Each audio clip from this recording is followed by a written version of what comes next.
Rishi Sunak is in Northern Ireland tonight, where he'll meet the leaders of the new power-sharing executive as it finally gets back to business tomorrow. Our senior Ireland correspondent David Blevins joins us now from Stormont. And David, how much credit can Mr Sunak claim for the deal that has seen power-sharing finally restored?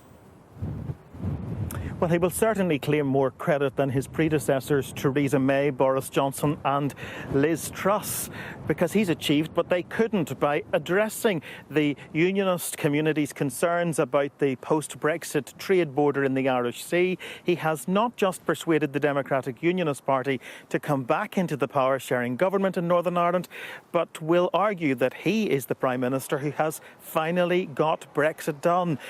But at what cost? The fallout from the UK's exit from the European Union has changed the political landscape here to the point where the office of the First Minister is occupied by an Irish nationalist for the very first time. In an interview with Sky News, Michelle O'Neill has said she envisages a referendum on Irish unity in the next decade. The Prime Minister, who's been meeting members of the Northern Ireland Air Ambulance team this evening, was asked what he thought about her claims regarding Irish unity, but he didn't really want to talk about it.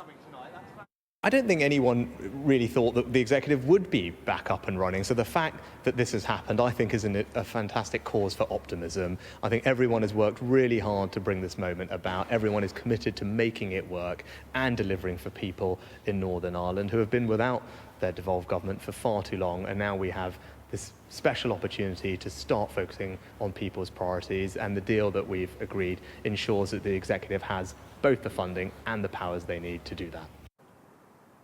So the Prime Minister making it very clear that he's come here to bask in the glory of this breakthrough. His Irish counterpart, Taoiseach Leo Varadkar, will do exactly the same when he travels from Dublin to also celebrate the restoration of the devolved government. Leo Varadkar also, of course, facing a general election in the next 12 months.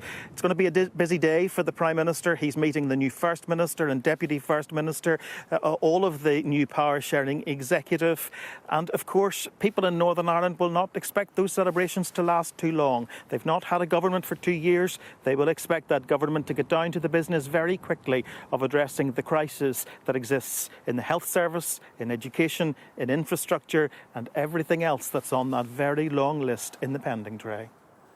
OK, David, for the moment, thank you.